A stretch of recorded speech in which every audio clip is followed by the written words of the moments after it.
저는 30대 후반의 평범한 여자입니다. 아니, 어떻게 보면 그리 평범한 여자가 아닌지도 모릅니다. 저는 저의 엄마 아빠가 누구인지도 모릅니다. 제 성과 이름, 박순나는 고아원에서 원장님이 붙여준 이름이지요. 고아원 원장 선생님의 말에 의하면 37년 전에 어느 가을날 직원이 출근길에 고아원 앞에 강보에 쌓인 저를 발견하고 안으로 데리고 갔는데 강보 안에는 오직 제가 태어난 날짜와 시각만 적혀 있었다고 합니다. 성년이 되어 더 이상 고아원에 머물 수 없게 되자 같은 고아원 출신인 한 사람의 도움으로 그곳을 나와 독립을 하게 되었습니다. 일찍 시집을 가려고 했으나 문제는 제가 고아라는 사실을 알기 전에는 저에게 청혼도 들어왔으나 막상 고아라고 하면 걸음아 나 살려라 하고 쳐다보지도 않았습니다. 그래 좋아. 독신으로 산다. 아니 살 것이다. 하고 다짐을 하였습니다. 생계를 위하여 이발소에 취업을 하였습니다. 2002년 11월 말 어느 날 20대 초반의 젊은이가 제가 근무하는 이발소에 왔습니다. 모레 군에 입대를 하니 빡빡 깎아주세요. 이발소 사장님에게 말하자. 아 그래요. 고생 꽤나 하겠군. 열심히 근무해요. 사장님이 그 청년의 머리를 빡빡 깎았습니다. 박양. 이 손님 면도해드려. 나 먼저 식사하고 올게. 박양은 손님 면도해 주고 먹어 하기에 네, 먼저 드세요 하였습니다. 제가 당시에 근무를 하던 이발소의 사장님은 가게 안에 음식 냄새가 나면 안 좋다고 항상 식당에 교대로 가서 먹었습니다. 총각 군대 가면 힘들어 어떻게 해? 면도를 하면서 물었습니다. 저만 가나요? 대한민국의 남자라면 다 한 번은 치러야 할 홍역인데 하기에 그건 그래요. 애인은 있고 애인이 무척 섭섭하겠다 하자 휴. 애인은 무슨 얼어 죽을 애인이여. 총각 딱지도 못된 걸요.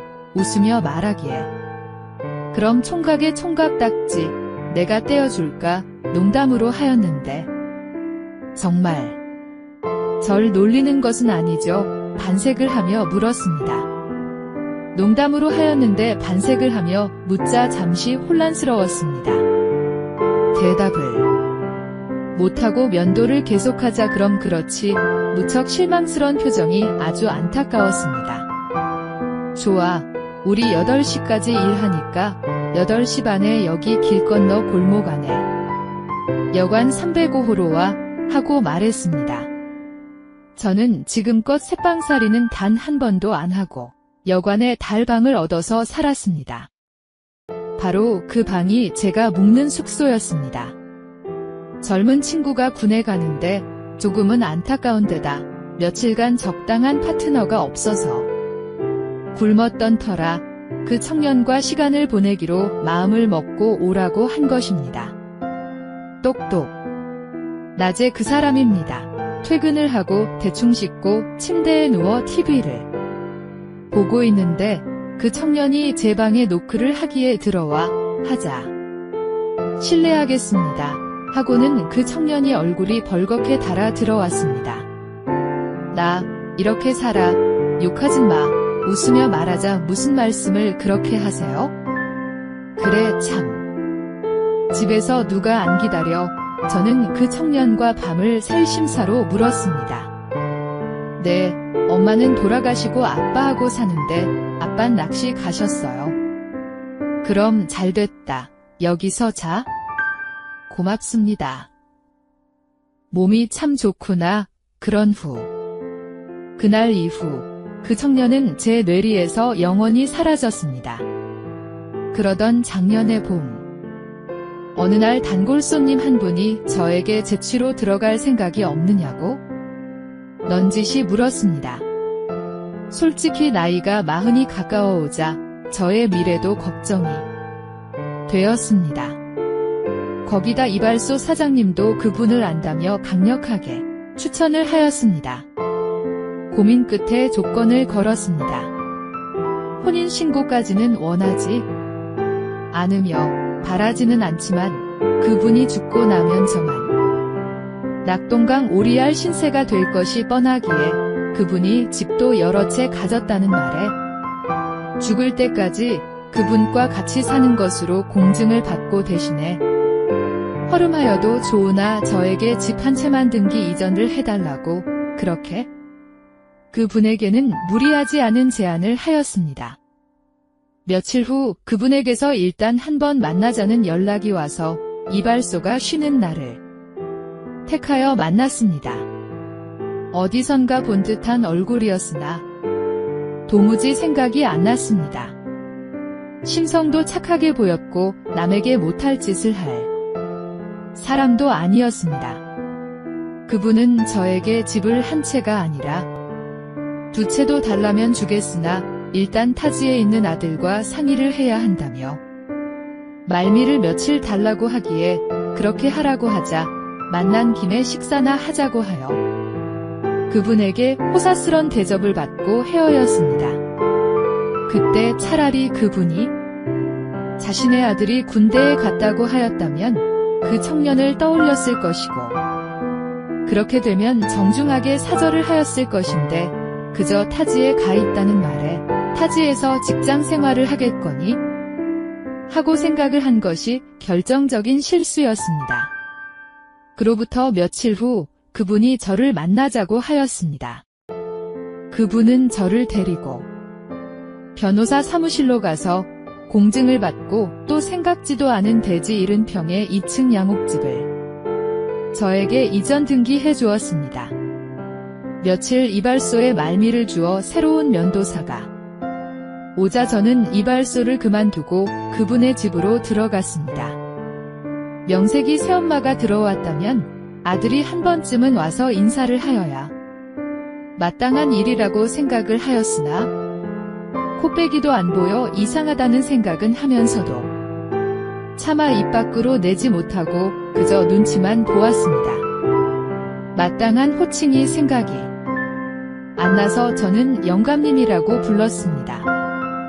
이제 겨우 50대 초반의 영감님은 공직에 계시다가 명예퇴직을 하신 후에 그동안 알뜰하게 벌어둔 돈으로 부동산에 투자를 하여 거기서 나오는 세로도 충분하게 여유 있는 생활을 할 정도는 되었습니다. 제가 돈이 필요하다고 하면 용도도 안 묻고 주실 정도로 저를 편하게 대해 주었습니다. 그뿐이 아니라 일주일에 한두 번은 밤낚시를 가시기에 편하기는 그렇게 편할 수가 없었습니다.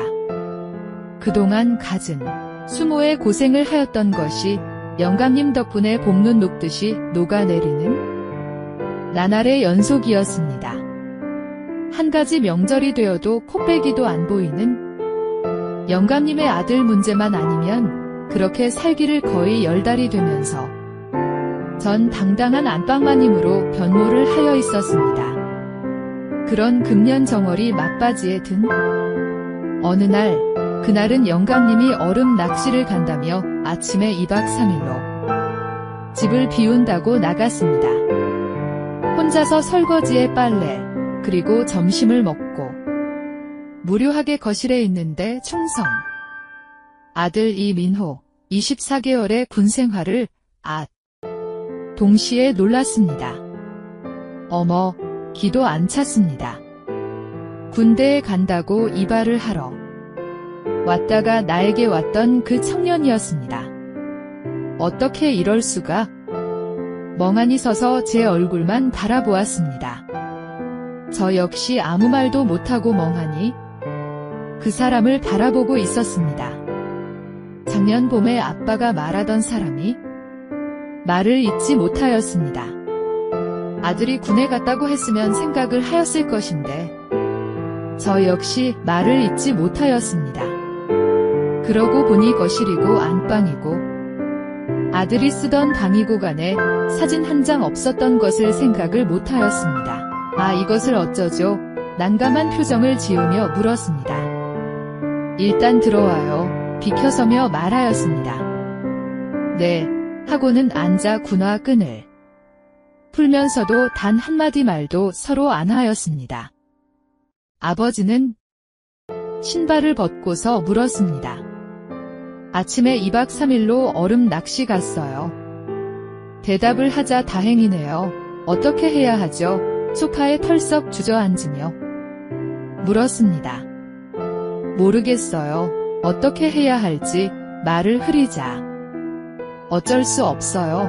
아버지가 알면 기절초풍을 할 것이 뻔하니까 안 그래요? 제가 물러나야겠어요. 눈시울을 붉혔습니다. 모처럼 얻은 행복이요. 평하지만 부자간의 사이를 벌리는 짓은 인간으로서는 할 일이 못 된다는 것은 저도 알았기 때문입니다. 아니요. 그럼 더 이상하게 생각하십니다. 함께 살아요. 하더니 제 곁으로 와서 앉았습니다. 그래도 하고 말을 흐리자 아버지가 댁하고 살림을 합치기 전에 면회 오셔서 댁이 고아 출신이고 갖은 고생을 다 했다는 말을 하셨어요. 이왕지사 이렇게 된 것 함께 살아요 하면서 안았습니다. 하지 마세요. 이럼 천벌받아요 하며 몸을 비틀었으나 만약 아버지가 우리 사실을 안다면 바로 돌아가시든지 죽음이라도 택하실 분이에요. 거의 10달을 그분과 살았지만 그분의 아들 말처럼 그분은 그렇게 하고도 남을 분이었습니다. 아 몰라요. 그 말에 더 이상 반항을 할 힘이 없었습니다. 그렇게 전 제가 모시는 영감님의 아들인 민호와 지냈고 민호에 비워두었던 방에서 시간을 보냈습니다.